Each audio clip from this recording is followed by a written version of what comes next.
নমস্কার বন্ধুরা, আশা করি সবাই ভালো আছেন। তো আজকে আমি একটা নতুন রেসিপি নিয়ে আসলাম, সবজি দিয়ে ভাত। তো শীতের সকালে এমন সবজি, সব রকমের সবজি দিয়ে ভাত রান্না করে খেতে ভীষণই ভালো লাগে।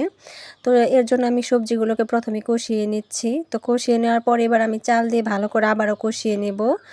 তো চালগুলোকে ভালো করে ভাজা ভাজা করার সবজির সাথে অনেকক্ষণ ভাজা ভাজা করতে হবে। তো কষানো হয়ে গেলে এবার আমি এতে পরিমাণ মতো জল দিয়ে দেব। জল দিয়ে আমি এতে দিয়ে দিয়েছিলাম পরিমাণ মতো লবণ। আর এতে আমি কোনো মশলা ব্যবহার করিনি, কারণ মশলাটা যত কম খাওয়া যায় ততই ভালো। তো সকালবেলা আমি মশলা ছাড়া এই ভাতটা খেতে খুব ভালোবাসি। তো আপনারাও একবার ট্রাই করে দেখতে পারেন, এই ভাতটা খেতে খুবই ভালো লাগে। তো এরপর যখন পানিটা কমে আসবে তখন আমি এতে দিয়ে দেব সামান্য পরিমাণ ধনেপাতা, উপর দিয়ে দেব। তো ধনেপাতা শীতের দিনে খুবই ভালো লাগে সবজি বা যে কোনো কিছুতেই। তো এরপর আমি দিয়ে দেব সামান্য পরিমাণে ঘি। তো ঘিটা দিলে আরও ফ্লেভারটা বেশি ভালো লাগে। সকালবেলা ঘি দিয়ে ভাত খেতেও অনেক মজা লাগে।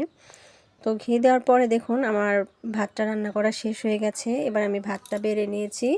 এই ভাতটা সবার জন্য অনেক ভালো, বাচ্চাদের এইভাবে রান্না করে খাওয়ালে খুব ভালো। এই ভাতটা সবার জন্য অনেক উপকারী। সকালবেলা এমন একটা খাবার হলে ভালোই লাগে, গরম গরম।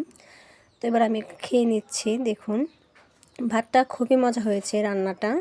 তো আপনারা এইভাবে একবার খেয়ে দেখবেন, শীতের সব নতুন নতুন সবজি দিয়ে ভাত রান্না করে খেয়ে দেখবেন। আশা করি আপনাদের সকলেরও অনেক ভালো লাগবে।